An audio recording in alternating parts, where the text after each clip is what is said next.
Bonjour, bon week-end, bon samedi. Le guide Pépé n'a pas de vie. Ma vie est consacrée à vous. Et on va passer un petit temps d'enseignement, de détente. Je réponds à toutes vos questions. N'ayez pas peur, n'ayez pas honte. Ne vous sentez pas offusqué. Vous n'êtes ni dans un endroit fermé, ni dans un endroit sectarisé. Vous êtes juste dans un endroit universaliste. C'est l'université pour le peuple. J'ai décidé depuis quelques années de partager le savoir. Ça peut plaire ou déplaire. C'est pas le nombre de vues qui fait ma fierté, c'est la capacité des gens à se dire pourquoi nous on doit être victime de la pauvreté institutionnalisée. Et je voulais vous parler du savoir aujourd'hui, de deux types de savoir. Il y a ce qu'on appelle le chauffeur knowledge, hein, et le true knowledge. Donc le vrai savoir et le savoir euh, emprunté. Et, et si nous sommes parfois victimes de la vie, c'est que beaucoup ont le savoir emprunté, le chauffeur. Donc, c'est les conducteurs du savoir, les répétiteurs, comme on dit. C'est les perroquets. Donc, il y a une sorte de perroquéisation de l'intelligence et des savoirs. Et c'est à différencier les savoirs pointus. Un live comme ça, c'est un cours, c'est une usine de production de qualité. Donc, c'est ouvert à tout le monde. Installez-vous, partagez le direct, faites-vous plaisir. On ne parle pas ni de gens, on parle pas de gens, on parle de personnes. On réfléchit plutôt. Vous savez, les positions que nous occupons et le travail que nous faisons ne peut pas plaire à tout le monde parce que j'ai constaté que ceux qui possèdent même un peu de privilèges ou de savoir ne veulent pas partager. Je suis issu d'une famille assez bourgeoise et d'une famille où j'ai vu comment la valeur du capital, de l'argent, a parfois détruit les sentiments. Mais malgré tout, dans ma famille, il y avait toujours ce bonheur, cette joie de vivre. J'ai vu mes grands-parents, j'ai vu mes oncles, mes pères, mes parents, mes sœurs, mes tantes.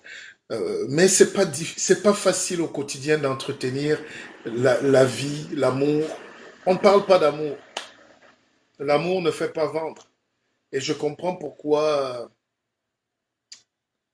Jésus-Christ, qu'on crie ou qu'on l'aime ou pas, même si c'est une magnifique fable, c'est une histoire quand même qui nous parle parce que quand vous faites du bien, quand vous venez aider les gens, quand vous venez sauver les gens, quand vous venez déblayer la route, vous tombez sur les Ponce Pilate, vous tombez sur Hérode, vous tombez sur les rois grecs, romains, vous tombez sur les chefs juifs de l'Église, vous tombez sur des résistances.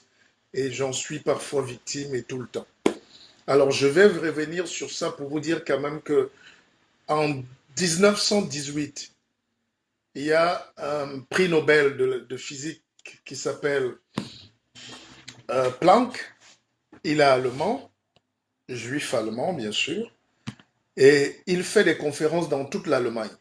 Il est prix Nobel de physique. Et nous sommes dans la grande ère de la révolution scientifique et technique. Et c'est un génie.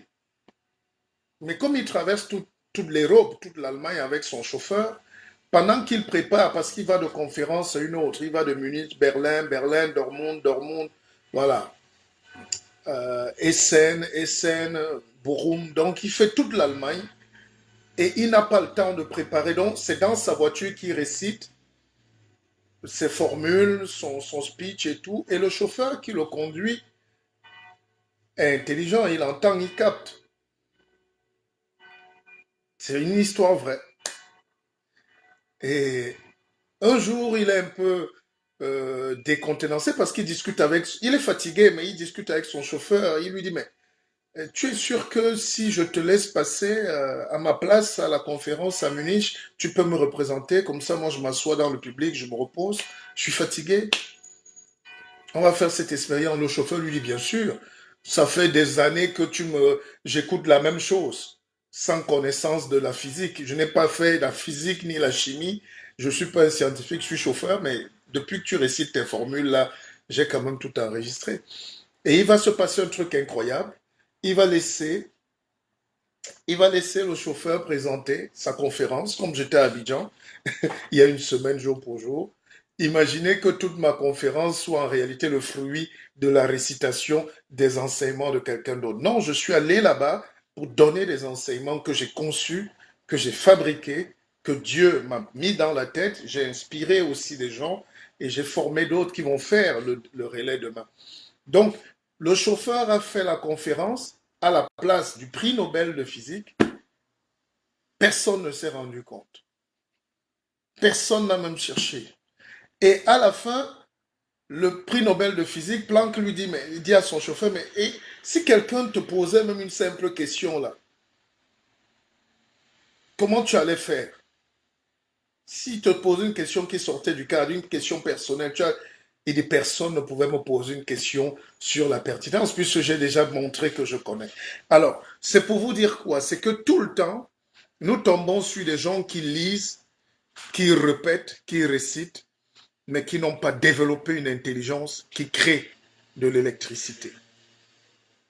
Et beaucoup d'entre nous, parce que je viens de l'Afrique, je vis en France, je viens de l'Afrique où tous ces combats-là, c'est que nous ne pouvons pas nous développer parce que tout le monde ou la plupart des gens sont dans des récitations historiques. Ça s'appelle une péroquéisation de la pensée. Donc, le bababab, le bababab, le babab. Personne n'initie une théorie, personne n'initie un projet, personne n'initie, ou très peu. C'est pour ça qu'au début, quand j'ai créé Akeva, Akeva, c'est l'Académie de la vie augmentée.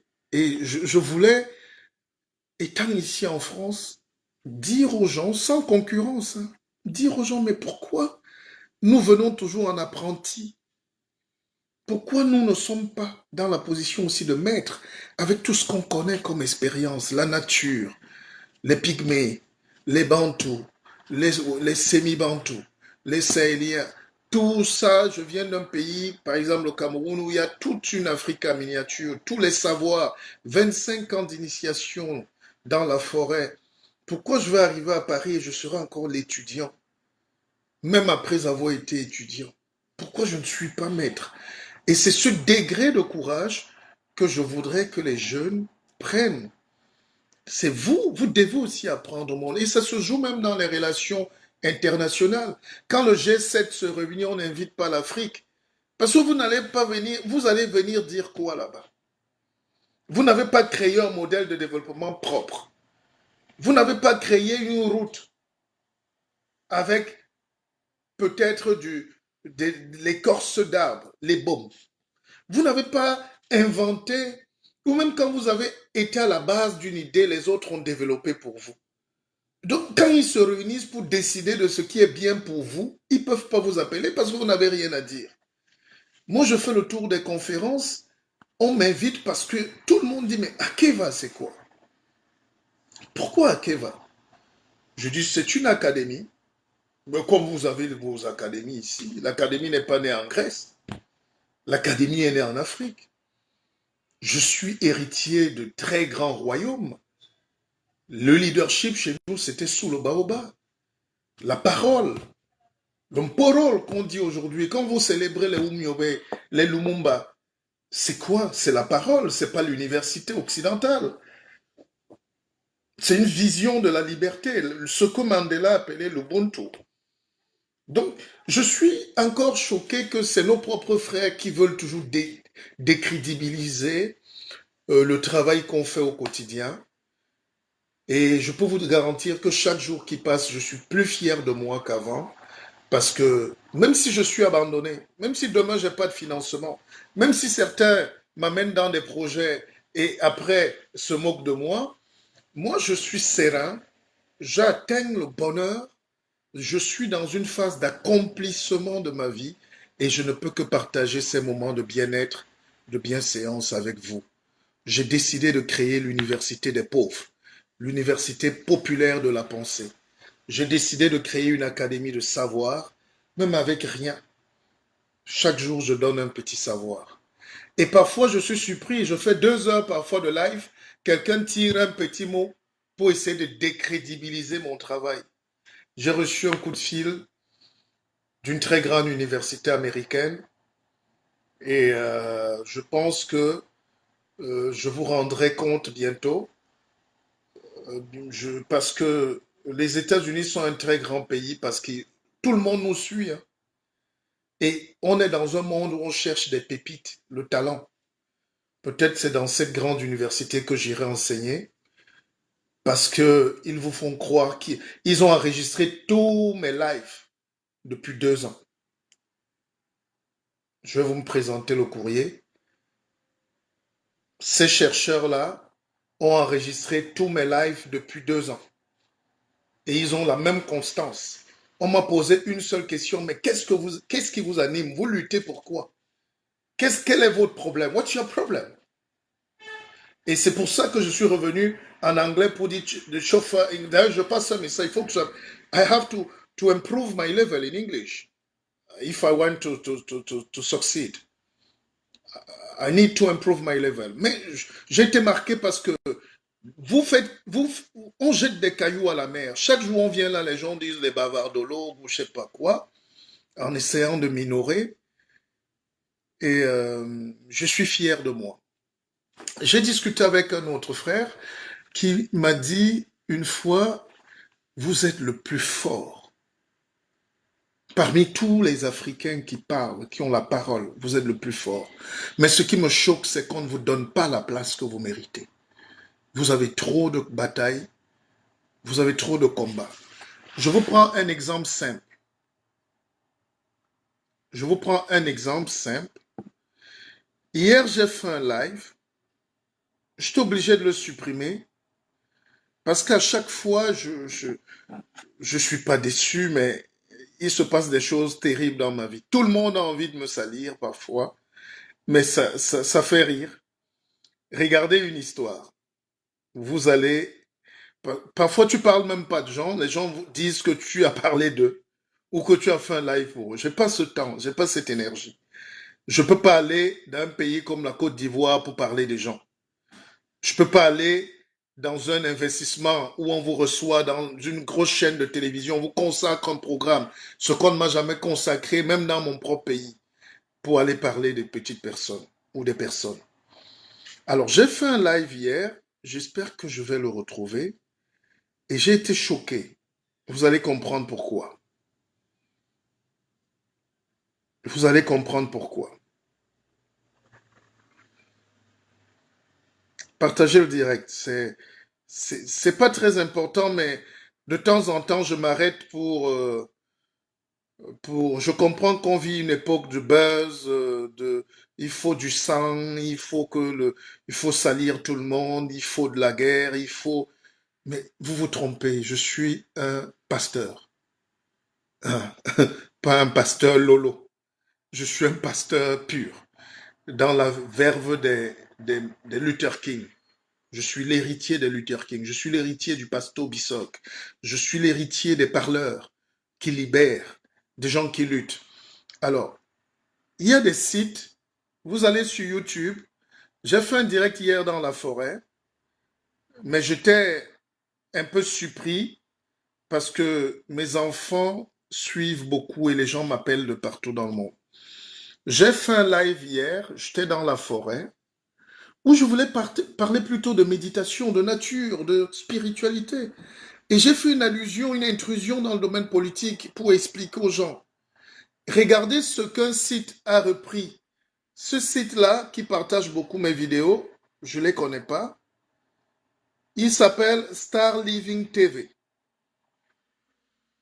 Et ces gens-là, parfois, lancent des litchis et ils lancent des soutiens pour leur télé, mais qui en réalité exploitent mes vidéos sans me dire. Hier, c'est pas moi, je condamne pas. Je constate que la parole doit être portée, mais il faut respecter les gens. Je vous avertis. Ça fait 2 fois que je me plains. Quand ça va finir devant les tribunaux, c'est là où il y a toujours quelqu'un pour venir te faire la morale. Moi, je suis extrêmement pointueux sur ma moralité et ma santé mentale et physique. J'ai fait un live hier. Ces gens ont repris le live et ils titrent Affaire du journaliste Martin Camus décryptée par Martial Bissock. Vous ne verrez pas dans ce live une seule minute où j'ai parlé de ce monsieur. Vous ne verrez pas une seule seconde où je me suis autorisé à parler des choses qui ne me servent à rien. Je n'entre pas... Non, c'est là. C'est-à-dire, j'ai développé hier la géopolitique pure. Pourquoi il y a le sommet Biden-Poutine depuis Gorbatchev et Reagan, pour expliquer à nos jeunes enfants qui sont à l'école, ils sont étudiants, qui n'ont pas lu les manuels de sciences politiques poussées. Je donne le savoir même à la grand-mère, même aux enfants qui passent, même aux voyous.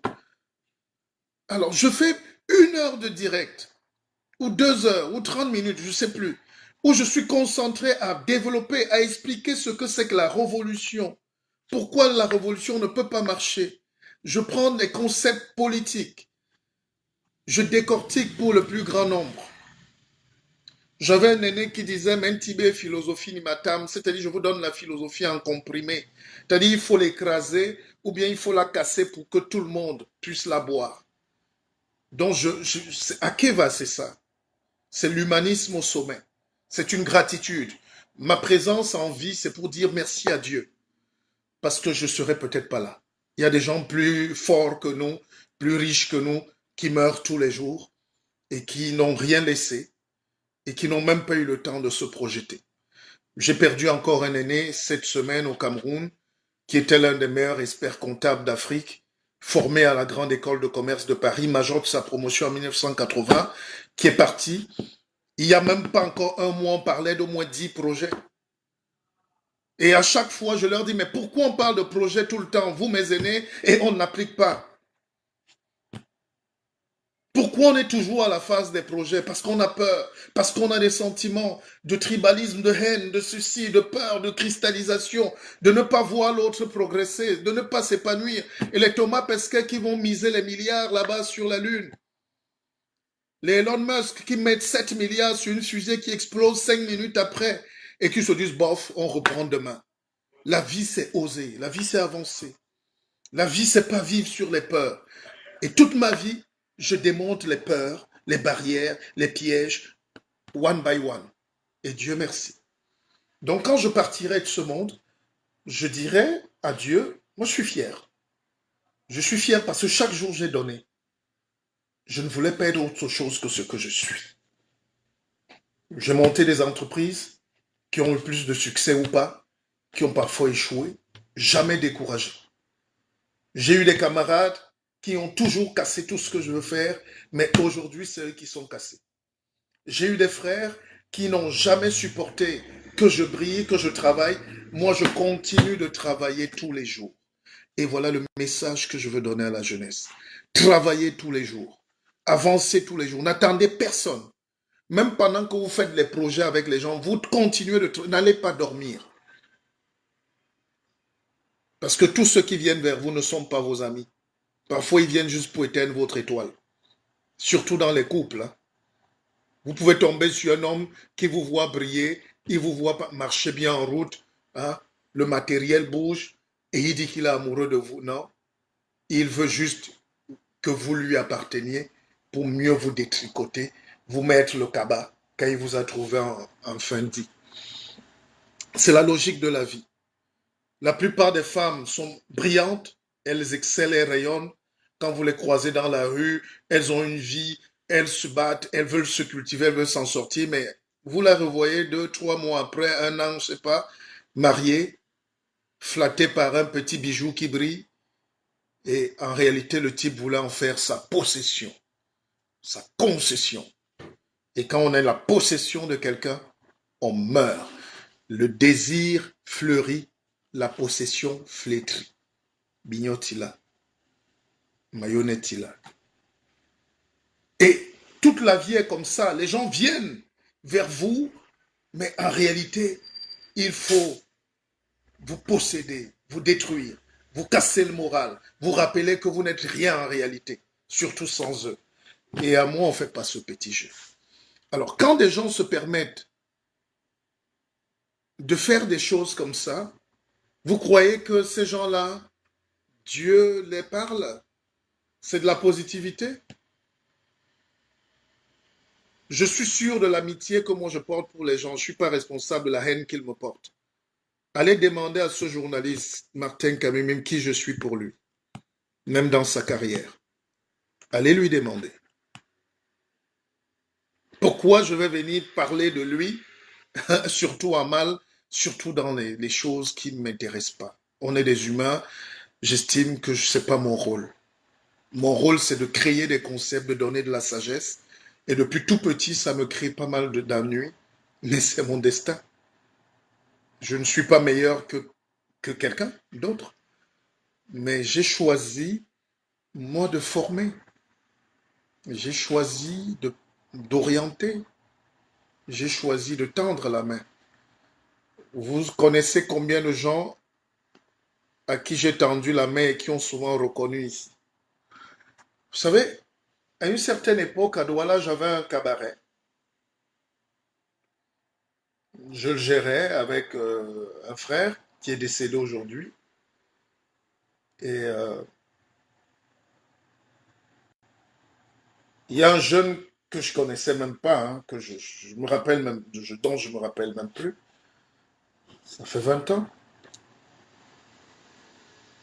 15 ans. C'est un jeune groupe d'artistes, parmi lesquels ce petit, qui quelques années après, à Paris, en direct, me rappelle que grand frère, si je fais une grande carrière aujourd'hui, c'est grâce à toi.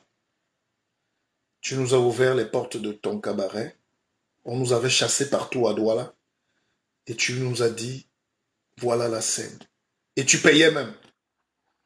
Tu nous as payé. Je dis, je ne me rappelle pas. Je l'ai fait pour tellement de personnes. Tellement de personnes. Toute ma vie, celui qui peut dire que... Et j'avais d'ailleurs écrit dans un livre qui est là. Non, c'est peut-être pas celui-ci, mais ça doit être chronique. Où j'expliquais aux gens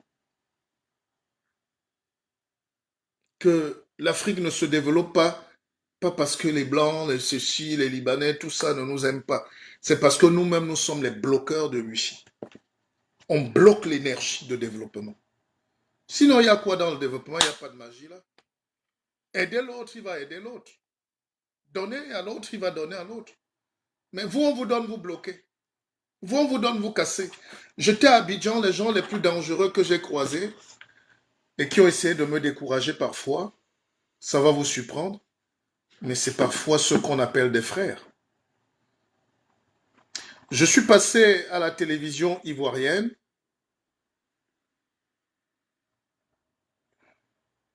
La RTI, et vous allez être surpris. Je passe et on me présente comme le conseiller des personnalités, pour ne pas dire les chefs d'État. Et j'arrive, je croise un aîné qui traîne forcément ses aigreurs, et il me dit, oui, mais tu as fait un bon passage. Mais là, les gens m'ont dit, finalement, tout le monde est conseiller de chef d'État aujourd'hui. Donc, et c'était devant les gens, comme pour dire que je passe dans une chaîne de télé internationale, nationale, du gouvernement d'un pays, et comme si j'étais un imposteur. Et il a dit, parce qu'il avait la haine, tu sentais la jalousie de, mais ce petit-là veut venir nous faire montrer quoi ici? Je ne viens montrer. Dans une vie, chacun fait sa vie. Dans une vie, chacun fait sa carrière. Et quand tu passes dans un vrai média, ils font des enquêtes, ils fouillent tout, jusqu'à vos diplômes, tout ce que vous voulez, votre parcours. Ce n'est pas des médias de rien du tout. Alors, après, on envoie ça. Si vous pouvez voir ce livre, je l'ai écrit il y a 10 ans. Je ne sais pas si vous voyez bien. C'est écrit Obiang Nguema Mbazogo, le père de la nouvelle Afrique. Édition BIS, édition et FF Frankfurtso édition. C'est notre société d'édition. Je l'ai édité à Paris. Et pourquoi j'en parle? Parce que le président Obiang m'a permis d'entrer dans son intimité. C'est un chef d'État. Je ne vais pas citer les autres pour qui j'écris, je travaille tous les jours. Tous les jours. Même quand le président Obiang arrive à nous donner 1 million de dollars pour la presse panafricaine, c'est parce que j'étais à la tête aussi de ce mouvement. Alors, donc, il y a toujours des gens qui veulent nous réduire. Et parfois, je discute avec les gens, on me parle même des journalistes que j'ai formés. On veut me parler d'eux comme modèle. Parfois, je suis là, même les enfants à qui j'ai donné les chemins de la science. Parfois même, j'ai payé les études. Comme la vie aujourd'hui est ce qu'elle est, où il ne faut plus reconnaître les modèles et les leaders, on veut toujours te rabaisser. Pourquoi on est dans une culture de vouloir casser les autres, de vouloir rabaisser les autres? Vous pouvez écrire un chef d'État, c'est une biographie autorisée. Autorisée. Donc, quand nous disons donc des choses comme ça, et si demain, et je l'ai fait pour d'autres chefs d'État, je peux les citer, et si demain, par ma grâce et mon destin, je suis invité à travailler pour restituer une partie de l'histoire de nos aînés, de nos chefs, de nos enseignants, de nos top leaders, est-ce que c'est un crime? Est-ce que je peux venir parler du président Ali Bongo sans avoir été proche de lui?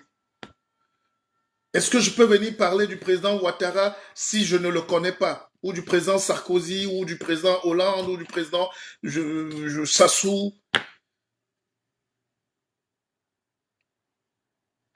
Je vais vous faire une confidence. Il y a quelques années,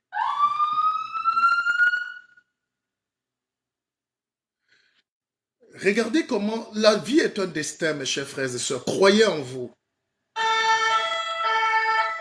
Croyez en vous. On n'a qu'une seule vie. Et personne n'est venu sur terre misérer, souffrir, être écrasé. C'est pour ça que je me bats pour que l'éveil, pour que la conscience naisse. Si aujourd'hui on nous ferme les portes en Afrique et qu'en Europe on nous accueille, maintenant vous nous faites le reproche d'être en Europe alors que vous nous fermez les portes en Afrique. Vous vous comportez avec vos propres enfants, votre propre diaspora, comme si vous êtes en guerre. Il faut exclure les gens. Les grands ne bagarrent pas, ils s'asseyent. Biden et Poutine, ils se serrent les mains. Et vous n'avez pas ces lectures, mais nous, les experts, on peut vous parler du body language. Qu'est-ce qui se passe? À travers le body language, on fait tout un discours analytique du comportement. Pourquoi ils se rencontrent à tel moment? Pourquoi en Suisse? Pourquoi à Genève? Pourquoi ceci? Comment ça s'est passé? Qu'est-ce qu'ils ont dit? Qui a gagné? C'est quoi l'échange? Mais à la fin, aucune arme ne va déclencher. Ils vont signer des parapheurs, des contrats pour avancer ensemble. Et c'est cette idée de grandeur que moi j'ai toujours eu. Aujourd'hui, on me reproche d'avoir une idée de grandeur. Je suis à Plaza Athénée, où le président Biya décide de me rencontrer. Nous sommes en 2010. Et il va se passer un truc incroyable. Je viens à Plaza Athénée la veille. C'est un hôtel parisien où les chefs d'État descendent. Et le président Sassou Nguesso est en train de descendre avec sa délégation. Et dans l'euphorie des gardes du corps, un garde du corps me bouscule. Et j'étais avec mon équipe. J'avais une équipe, j'ai toujours eu une bis-organisation. J'ai toujours eu ma boîte de production, même à Paris. Même quand j'étais à Télé Sud. Alors, les gardes du corps, là, me bousculent. Et je suis avec un ami qui marche. Il travaillait pour Bozizé à l'époque, enfin, il rôdait. Mais il m'a jamais ouvert les portes chez Bozizé, qui est président centrafricain. Mais lui, il est derrière moi parce que le président Biya va me recevoir. Ou le président... Enfin, je ne connaissais pas le président Sassou Nguesso. Je ne l'avais jamais vu. Alors, le président Sassou, pendant que moi j'attends qu'on me fasse signe le protocole, je suis au hall, le président Sassou est en train de descendre avec toute la délégation et un type zélé à côté, sa garde rapprochée me bouscule. Et je suis avec le caméraman et puis l'équipe technique, mais les gars me bousculent. J'attrape le monsieur, parce que dites-vous bien que j'étais 2 fois plus fort que là maintenant. On vieillit là. Ah non, moi, il y a 10 ans, il y a 20 ans, c'était pas. J'étais plus téméraire que ça. Aujourd'hui, on s'est assagi. Je ne sais même plus comment on forme un coup de poing, n'est-ce pas? Mais j'ai arrêté le monsieur et ça créait un grabuge. J'ai dit, monsieur, nous ne sommes pas en Afrique ici, nous sommes en France et la France, c'est la liberté. Dès que j'ai dit ça, tout le personnel, tout le monde a entouré, ça créait du grabuge. Et le président Sassou s'est arrêté d'une élégance terrible. La caméra est en train de filmer, hein. Il y a tout le monde à l'hôtel, c'est un hôtel où il y a des personnalités, mais ça criait. Et je dis, mais pourquoi ce monsieur voulait m'humilier? Je ne savais même pas que le président était en train de descendre, juste parce que j'étais vers le bar, comme on tue les gens en Afrique comme ça. Il m'a balayé comme une mouche. Je dis, mais man, Bassa, alors attends, tu mens. Et quand j'ai créé cette réaction-là, c'est émouvant, il faut partager parce que c'est des sujets demain qui voilà, c'est la vérité. Je dis ça parce que quand je passe à la RTI et comme annonce au sommet de l'État en Côte d'Ivoire, je rencontre un aîné qui veut détruire ça, avec la haine. Je tairai le nom, bien sûr, il peut se reconnaître.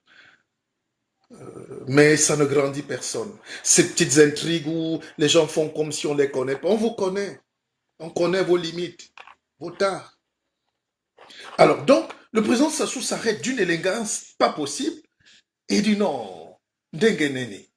Peut-être qu'il croyait que j'étais congolais. Il me fait venir, il vient vers moi, le président Sassou. C'est pas une chance, ça. Je n'ai pas volé tout ce que j'ai eu dans ma vie. Je suis souvent tombé au bon endroit. Alors, je descends je suis là quand le président Sassou descend. C'est incroyable. Et on tombe nez à nez. Le président Sassou revient vers moi. Il me dit, mais, je sais pas. Il me parle en lingala, j'entends des petits mots. Il dit, mais qu'est-ce qu'il y a? Pourquoi tu viens? Il croyait que j'étais peut-être un jeune étudiant ou un opposant congolais qui vient déranger. Je dis, non. Papa, je lui montre ma carte de presse de France. Je dis, papa, je suis journaliste. Je venais faire autre chose. Je viens croiser. On m'a donné rendez-vous pour rencontrer le président de mon pays, Paul Biya. Il dit, ah, mais pourquoi il a sermonné son équipe et il a dit à un type qui était dans son entourage, prenez le numéro de cet enfant. Prenez le numéro de cet enfant. Et je donne ma carte et le monsieur me donne sa carte. Il s'appelle Michel Mongo. Je ne sais pas s'il est ministre aujourd'hui, j'ai perdu la trace. Mais dans ma carte, il y a le numéro du bureau aussi, à Télé Sud. Donc il y a le portable et le numéro du bureau. Le lendemain, je suis au bureau. Dès que j'arrive, je dépose, c'est un téléphone central, et puis le téléphone sonne. Je suis encore à la régie, je décroche. Il y a des coups de fil, on recevait au moins 100 coups de fil par jour. Hein. Mais le coup de fil, ça tombait pas sur moi, la secrétaire, et puis on vous balance. Mais ce jour-là, je décroche. Oui, bonjour, nous voulons parler à M. Bissop. Je dis, c'est moi. Vous pouvez venir au Congo pour la semaine prochaine, pour Brazzaville, avec toute votre équipe de production. Dites-moi si ce n'est pas la grâce. Dites-moi si ce n'est pas de la grâce. Et j'ai porté toute mon équipe de production. Il y avait une femme togolaise, j'ai amené des femmes, réalisatrices, monteurs, tout ça là. Et on a voyagé comme des rois. Vous appelez ça quoi? C'est business. Voilà. Premium. Et quand j'arrive à Libreville et à Brazzaville, je peux vous garantir que j'ai jamais eu cet accueil-là. Et j'ai découvert un président simple. Maintenant, la gestion de la politique, c'est autre chose. Mais je dis humainement, Et je suis tombé sur maman Antoinette Sassou Nguesso qui a une fondation qui s'appelle Congo Assistance. J'espère que la fondation continue. Cette maman-là, elle appelait si j'ai mangé. Est-ce que mon fils... On est à l'hôtel, on est dans des suites, il y a tout, mais elle appelle la femme d'un président. Elle appelait presque toutes les 2 heures. J'avais donc cette garde-là. Et enfin, c'est pour vous dire que dans la vie, suivez votre étoile. N'écoutez pas ceux qui ne vous connaissent pas. Donc quand quelqu'un veut... Parce que je ne vous dis même pas tout. Ceux qui ont les photos du Facebook peuvent encore se rappeler. Madame Antoinette Sassou m'arrête partout. C'est ma maman. Vous imaginez donc que même si j'ai des choses à reprocher, à dire sur le Congo, je vais le dire, mais avec de la manière. Et parfois même, je le dis quand même. Donc, la vie, c'est comme ça, mes chers frères et sœurs. Il faut oser aller vers son destin. Il faut oser aller vers... il faut vivre. Ne vous mettez aucune barrière, on n'a qu'une seule vie. Et l'ouverture commence quand on se rappelle qu'on n'en a qu'une seule. Une seule vie. Je peux encore vous prendre un autre exemple. Parce que nous, on mystifie ces choses-là. Ces aînés-là, qu'ils soient présidents ou, je sais pas, ou managers, c'est des gens comme nous. Et ils nous écoutent. Le monde entier nous écoute. Vous vous moquez de cette tribune aujourd'hui, peut-être parce que je suis assis dans mon petit bureau d'1 mètre, mais la parole va très loin. Quand j'allais à Abidjan, j'ai dit, je vais voir le peuple. Je vais voir le peuple. Et je peux vous dire que j'ai croisé le peuple. J'ai vu des gens en route qui m'appellent par mon nom. Vous vous dites, mais comment celui-ci fait pour avoir une connexion? Il y a une vie sur Facebook qui est virtuelle et la capacité, c'est aussi d'être reconnu maintenant internationalement, sortir de son pays, être reçu dans les médias, être reçu par les autorités. Ça veut dire qu'on fait un travail énorme et personne ne peut venir casser ça. Personne. Je ne fais pas ce live ce matin pour être revanchard. Je ne suis même pas fâché. Mais je viens juste dire à cette Afrique qui se fait elle-même du mal quand les enfants s'entre-déchirent, se battent, ne peuvent pas créer, ne peuvent pas monter une usine, ne peuvent pas produire du cacao, ne peuvent pas mettre un projet de développement ensemble. Je viens leur dire, moi ça me fait très mal. Mais je ne me décourage pas. Je ne me décourage pas. Pour sortir de cette histoire, le même Plaza Athénée, j'ai un monsieur, j'ai un ami, si je peux l'appeler ami, un peu curieux quand même. Le président Biya doit me recevoir, le feu Belinga Eboutou est encore vivant. Et ça, c'est le lendemain. Nous sommes à Plaza Athénée. Il y a le feu Belinga Eboutou qui est vivant, qui est le directeur de cabinet civil du président Biya. Il y a René Sadi, qui était le secrétaire général du parti, du RDPC. Et il y a l'ambassadeur Mbela, le jeune, qui est ambassadeur de Paris en France. Et je vais avec ce Camerounais-là, dont j'apprendrai plus tard qu'il avait dormi toute la nuit chez ses prêtres et marabouts exorcistes, parce qu'il voulait que je l'amène rencontrer le président Biya. Donc, les gens ont toujours profité derrière moi, comme on dit. Alors, quand on arrive, je salue toute l'équipe, je salue ces aînés-là, le feu Belinga Eboutou, je salue René Sadi, et je rappelle que je n'étais pas là pour me balader. J'ai commencé déjà à travailler sur le projet d'une télévision au Cameroun, mais une télévision moderne. On m'a déjà confié ce projet. Enfin, une télé pour le parti à l'époque. Il n'y a pas encore trop de tensions politiques comme en ce moment. Nous sommes en 2010. Voilà. Donc ça fait 11 ans. Et il y a un monsieur qui est le bras droit de René Sadi à l'époque qui s'appelle Benjamin Lipaoui. Ils viennent me contacter pour dire le chef de l'État a décidé de monter un projet de télévision, pas une CRTV, pas un tout même média moderne qui va peut-être relayer les choses du parti, mais un média un peu libre et indépendant. Parce que les gens veulent savoir qui je suis en réalité. Je vous le dis donc aujourd'hui. Et tous ces gens-là sont encore vivants. Donc, j'appelle mon frère Gabi Barga parce qu'il fallait même transférer les fonds. La banque est compliquée, les choses de COFAS, les choses comme ça. Il faut les COFAS, il faut les dévis. Je prends un cabinet à Paris où on paye près de 15 000 euros pour des études poussées. Gabriel Barga est témoin, puisqu'il a travaillé avec moi dans ce projet. Et c'est ce projet-là qui a amené le chef d'État à... Je ne sais pas comment ça s'est passé, mais le président Biya a décidé que je conduise ce projet. Je ne sais pas comment il me connaît. Je ne sais pas. Je ne peux pas tout vous expliquer, mais je vous ai déjà donné le circuit. Alors, quand j'arrive, je salue tous ces aînés, je passe, et Jean-Luc Mbaga qui m'accompagne, puisqu'il est connecté, il a un journal et puis il fait ses affaires, mais il est derrière moi. Il est témoin. Dès qu'il salue Belinga Eboutou, qui était comme un filtre, il avait une chaîne là, comment vous appelez ça? Les croix là. Les choses des chrétiens avec les boules comme ça, et puis la croix. C'est une croix, non? Donc il avait ça, une chaînette dans le truc, et dès qu'il salue Belinga Eboutou, tout le truc s'écroule. La chaîne se coupe avec les boutons et il va aller ramassant et puis en se relevant, il est dehors.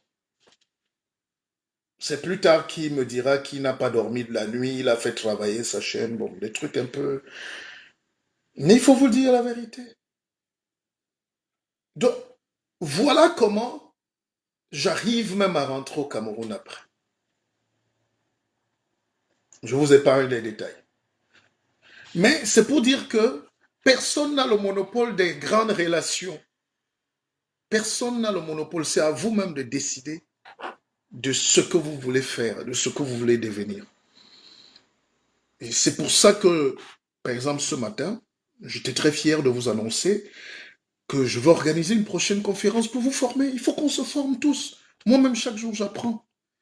J'étais en train de lire un livre très compliqué là la nuit et ça m'a beaucoup inspiré sur la méditation, la gestion du stress, la confiance en soi, l'estime de soi, le lâcher-prise et la relation avec les autres. Si vous ne maîtrisez pas ça, vous ne pouvez pas avancer, chers frères et sœurs. Les peuples qui ont avancé, qui nous dominent aujourd'hui, ont formé leur population à tout ce que je viens de vous dire là. 1. Méditation. 2. La gestion du stress. Parce que quand vous êtes stressé, vous développez 30%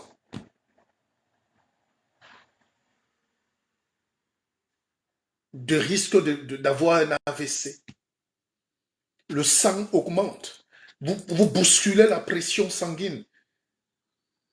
Et c'est pour ça que parfois qu'un nerf se coupe, ou une artère, je ne sais pas quoi, je ne suis pas médecin, mais c'est parfois pour ça que le cœur s'arrête. Parce qu'un degré de sang est pompé anormalement. Donc si vous ne gérez pas votre stress, vous ne pouvez pas avoir confiance en vous. Tous les gens qui sont battus aujourd'hui ont un seul truc, manque de confiance en soi. Et ça vient de quoi? De l'estime de soi. L'estime de soi. C'est quoi l'estime de soi? Ça veut dire je sais qui je suis. Personne d'autre ne sait qui je suis. Et personne d'autre n'a à me dire qui je suis. Ni un bout de papier, ni un diplôme, ni le regard des autres. Je suis qui je suis. I am who I am. Et je serai ce que je veux être. C'est pas fort ça? Quelqu'un va vous faire des lives comme ça où vous pouvez apprendre aussi gratuitement? Non, disons-nous la vérité. Je ne veux pas 1 million de vues parce que je suis en bataille avec Facebook et tous ces gens-là. Ils réduisent nos audiences. Et si vous ne sauvegardez pas ces directs, ils s'effacent. L'estime de soi, c'est la plus grande chose qui existe dans le monde. Même quand on va dans la spiritualité, quand vous voyez des gens à l'église, quand vous voyez des gens cogner les têtes quelque part, c'est parce qu'ils n'ont pas confiance en eux. Ils vont chercher la foi. Ils vont chercher un truc, un mobile pour exister. Et qui est l'ennemi de la confiance en soi? C'est le tueur de l'estime en soi ou l'estime de soi. Donc, il y a des gens spécialisés dans la vie pour nous casser le moral. Tout ce que tu veux faire, laisse-nous ça. Tout ce que tu veux nous montrer quoi? Toi, ben, il fait ça plus que qui? Et toujours plus que qui? Mila, c'est qui? Nganou, c'est qui? Non, c'est le champion du monde. Attention, c'est un champion du monde. Le Mpépé, pourquoi il dit qu'il est guide? Non, c'est le guide. Si le guide n'est pas guide, mettons au défi de faire ce qu'il fait tous les jours, 2 heures de direct, matin, midi, soir, parfois, sans se répéter. Essayez de faire un direct de 2 heures, sans lire. Essayez et dire des choses cohérentes. Oh, je vous ai déjà parlé juste d'un aperçu de ma vie, d'une autre facette de ma vie. Il n'y a pas de mystère là-dedans. Il n'y a pas Dieu là-dedans. Vous croyez que je suis un homme qui se balade comme une ombre qui passe? Vous croyez que quand je me tiens devant vous, je viens danser? Vous croyez que je ne sais pas qui je suis? Peut-être même je sais trop qui je suis. Et je suis en train de coacher des gens en ce moment, et particulièrement une grande dame. Et on échange et elle me dit, depuis que vous me parlez de l'estime de soi, j'ai décidé d'être moi. Mais ça fait 30 ans qu'elle travaille, tout le monde l'a écrasée. Vous croyez que vous pouvez écraser un Chinois? Vous ne voyez pas un seul Chinois prendre le bâton. Il va taper 10 nègres. Ça vous choque sur Facebook, n'est-ce pas? Non. Il est petit. Il n'est même pas musclé. Et il se fait agresser, mais il résiste. Il est capable de tenir tête. C'est le mental. Et quand il tape l'autre noir, là, tous les autres noirs autour font comme le buffle. Quand le lion mange un buffle, les autres regardent. La peur du faible, la peur du chauffeur, la peur de l'accompagnateur, la peur du fou, la peur du pauvre. C'est pareil en politique. Quand je booste la jeunesse africaine pour ne plus laisser les gens venir être imposteurs de leur vie, de leur destin, de prélever l'argent de l'impôt, de leur fortune publique, pour s'engraisser. Parfois, il n'y a pas 5 dirigeants qui punissent 30 millions de citoyens. Le peuple conscient peut se décider un matin, on enchaîne tous ces gars-là en 10 minutes, on dit foutez le camp. Mais quand le lion attrape souvent un buffle, les autres sont là, ils regardent. Heureusement que ce n'est pas moi. Ce n'est pas mon tour. Parce qu'ils n'ont pas déjà la confiance et ils ont perdu l'estime. Mais de temps en temps, il y a un réflexe pavlovien qui vient. Et puis un buffle dit, mais comment? On fuit même pourquoi? Nous sommes une centaine, il y a 2 lions et nous fuyons. Est-ce que 2 lions peuvent tuer 100 buffles? That is the question. Dès que vous avez déjà évalué le rapport de force, vous reprenez des forces. Vous allez battre. Vous allez inverser la vapeur. Hier, dans ce live, j'ai parlé de l'estime de soi, mais j'ai fait une allusion sur le printemps arabe, l'affaire de Bouazizi. Nous sommes en 2010. Un petit vendeur de tomates qui a eu sa licence, son master, mais qui n'a pas de boulot, il se fait renverser son étal et il décide de s'immoler par désespoir en abandonnant sa femme, son enfant, il vit chez sa mère. Mais tout ça a créé des révoltes. Le monde arabe a tremblé qu'au bord du Nil, en Égypte. Mais pourquoi ça n'a pas prospéré? Parce que quand vous regardez aujourd'hui en Égypte, par exemple, c'est les mêmes qui sont au pouvoir. On a chassé les dictateurs, et puis le général Al-Sisi est toujours là. On a arrêté le leader des frères musulmans, on a mis en prison. Alors que c'est pour eux que le peuple s'est levé. Mais ce n'était pas préparé. Le peuple laisse passer les chances d'arracher sa liberté. Et ça, c'est un travail. Donc même si nous on crie ici, et que le peuple n'est pas au courant, et que le peuple n'est pas conscient, nous n'avons aucune chance d'avoir un jour des États où il y aura la justice, la liberté, l'égalité, la fraternité, la spiritualité, Dieu, le partage. Il n'y aura pas ça.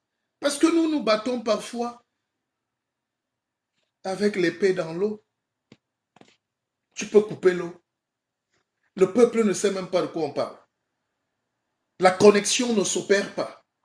C'est pour ça que pendant la Révolution française, qui est l'un des plus grands exemples au monde de la libération des hommes, 1789, retenez bien cette date, c'est pas pour rien que la France est la matrice du monde. La politique, c'est autre chose. Mais je vous dis, on ne peut pas tricher avec l'histoire. Si on rêve aujourd'hui d'un idéal de liberté, si on se bat aujourd'hui pour exister chacun dans son domaine, c'est parce que les gens ici, pendant des années, même 50 ans avant, vous avez déjà des penseurs qui commencent à se réunir dans des cafés. Il n'y avait pas de Facebook, il n'y avait pas de live. Aujourd'hui, vous ne trouverez pas de live de qualité, ou très peu. Mais il y a les lives pour manger, pour danser. À l'époque, il faut savoir que dans une capitale comme Paris, dans tous les cafés, on lisait du Montesquieu, du Voltaire. Les écrivains entraient, ils écrivaient. Les avocats, les Danton, les grands juristes, les chercheurs. C'était des joutes, chacun écrivait un texte et on lisait, on déclamait le texte devant la foule, devant le public, devant les consommateurs. On leur expliquait le bien fondé de la liberté, la révolution, voilà ce que c'est. Mon peuple, ne dormez pas, nous serons libres demain. Voilà les livres qu'on écrit, on proposait. C'est tout ça qui a amené à la Révolution française. Il y a un livre que je conseillerais à quelques jeunes, L'Esprit des lois. Et un jour, j'expliquais ça un jour, l'Esprit des lois, c'est Montesquieu, c'est 1400 pages. Ça dépend des versions. Un jour, je faisais un live et puis quelqu'un, un malappris, a écrit en bas, tu viens nous montrer que tu connais la littérature. Donc, il y a toujours, quel est le plaisir pour moi de venir dire que j'ai lu Montaigne ou Montesquieu? Alors donc, il faut, pour avoir un champ, il faut s'aimer. Vous êtes agriculteur? N'est-ce pas au village, on fait quoi? On commence d'abord par mettre le feu. Parfois, on débroussaille d'abord. On met le feu pour ramollir la terre, créer l'humus, tuer les herbes, les arbres. Après, on coupe, on élague, on commence à... Et puis, on respecte les saisons. Et on attend que la graine germe. C'est pour ça que vous avez lu des livres comme Germinal, La Maheude, Émile Zola, La Peste, de Camus. C'est la littérature. Maintenant, si vous venez en Afrique, moi, Laminaire, Césaire, qui a été maire pendant 52 ans à Martinique. Le discours sur le colonialisme, 1956. Aimé Césaire, Mongobeti Memba sur le Cameroun, Amadou Kourouma en attendant le vote des bêtes sauvages, Allah n'est pas obligé, Kamaralai, l'enfant noir, Tchèque Amidou, le mandat à Semben Ousmane, tous ces gens-là étaient dans une quête aussi d'une révolution africaine sous-jacente. Daniel Etunga Mangele, je vais citer qui, je vais laisser qui. Et puis, aujourd'hui, on nous a versé dans les lives pour bavarder pour crier, pour s'insulter. On a oublié que nous devons continuer l'œuvre des pères fondateurs. Comment peut-on s'arrêter aujourd'hui alors que la révolution, l'intelligence ne s'injecte pas? Ça s'inocule par la pensée, c'est une transmission. Citez-moi un pays où il y a les bibliothèques. Quelqu'un m'a dit l'autre jour, est-ce qu'on lit encore? Je dis, il y a toujours un pauvre pour être content de la misère. L'Égypte aujourd'hui est en train d'avoir les plus grands centres de bibliothèques. La Chine, pardon, a les plus grands centres de bibliothèques. Ils ont mis des tours pour les livres. Et je vais vous montrer un petit reportage que j'ai pris sur la France.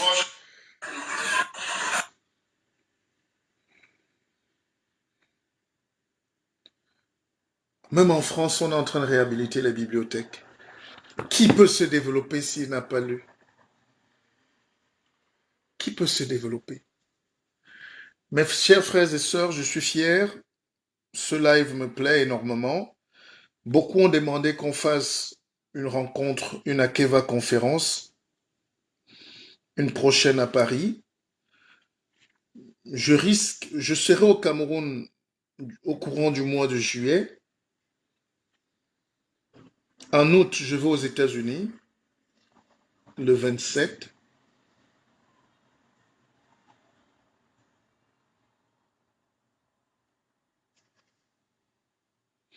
On pourra faire une conférence, Akeva Business Conference, en pleine forêt, pour vous apprendre ce que je vous ai dit là. La méditation, il faut savoir que la méditation, on entre dans canaliser ses pulsions, l'air, la respiration. On est un peu dans le yoga aussi, un peu de sophrologie.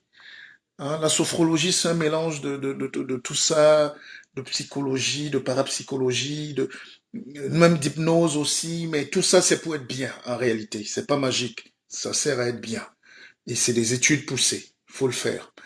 Donc, on va programmer un Akeva conférence business, si vous permettez, le 21, samedi le 21 août. Donc, si vous voulez participer, vous m'écrivez une box, vous contactez mes équipes, vous avez mes numéros de téléphone, on commence à préparer. Je vais vous faire découvrir vous-même parce que ça, c'est pour terminer. Quand vous respirez, il y a une manière de respirer. Un exercice simple.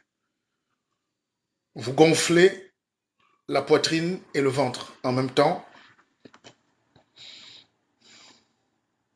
et vous expirez doucement. Vous faites ça 10 fois avant de raccrocher. Vous verrez que votre samedi va très bien se passer. Ça s'apprend. C'est pas de la magie. Pourquoi je vous dis ça? C'est parce que on veut former les peuples, mais il faut d'abord former individuellement les gens. Si chacun sait comment faire face à une situation de stress, à une situation de conflit, au boulot, dans la famille, comment réagir aux attaques, il va se défendre seul. C'est pour ça que les Asiatiques commencent dès la maternelle les arts martiaux, le yoga, la concentration, la méditation. Est-ce que nos enfants méditent? Est-ce qu'ils se concentrent à l'école? Avec nos systèmes éducatifs où on te met tout en une journée. Est-ce que quand les enfants sortent donc de là, de l'école, est-ce que dans la famille, on leur permet d'avoir un espace, de se calmer? Est-ce qu'il y a le calme? Toutes les maisons, c'est la musique. Ça chauffe fort, les bikutsi cognent. Là-bas, les sœurs s'engueulent. Ici, les voisins crient. Comment vous n'allez pas avoir le stress? Comment vous n'allez pas avoir le manque de confiance? Il faut déposer parfois le cerveau pour réfléchir. Il n'y a pas une situation définitive. Tout le monde peut s'en sortir. Il faut juste prendre le temps de s'écouter, de se calmer. Parce que Dieu nous parle à travers là, ces messages-là. Bon week-end. Demain, on va se retrouver pour la messe du dimanche. J'espère que vous serez très nombreux. J'espère que ces 1 heure vous ont fait plaisir. Et si j'ai encore offensé quelqu'un, parce qu'on va s'excuser jusqu'à la tombe, je demanderai toujours pardon. Mais le but n'est pas personnel. Prenez aussi ce que je vous donne de meilleur. N'est-ce pas? Allez, le 22 août, samedi, nous allons avoir un Akeva Business Conference en pleine nature. Et ça sera grand public. Pas cher. C'est abordable pour tout le monde. Le prix est simple. Nous ne serons pas au Georges V ou dans un grand palace parisien.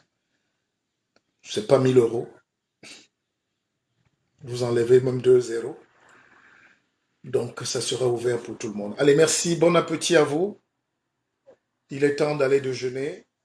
Et je vous souhaite un très bon week-end. Le guide Pépé vous aime et il est là pour vous édifier. Soyez forts. La vie est belle. Akeva. Akeva. Akeva. Je tenais à remercier mon ami Ben pour Akeva Bank. Vous savez, il y a des gens comme ça qui se lèvent un matin. C'est pas un juif, c'est un noir. C'est un. Bon, il y a des juifs noirs, évidemment, peut-être. Il m'a passé un coup de fil de Londres. Il m'a dit, Monsieur Bissog, le guide Pépé, je dois être actionnaire dans votre banque. Et pendant qu'on parlait, il est devenu actionnaire. Merci à tous mes actionnaires. La banque, comme je l'ai dit, c'est la magie, c'est la spiritualité, c'est Dieu. Un peuple qui ne s'aime pas ne peut pas travailler ensemble.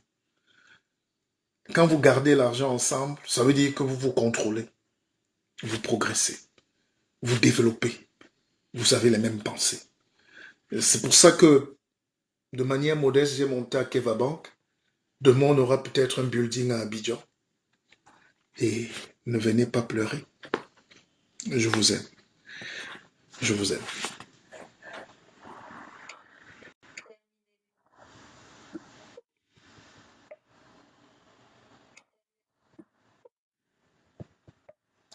Mais le direct ne veut pas finir.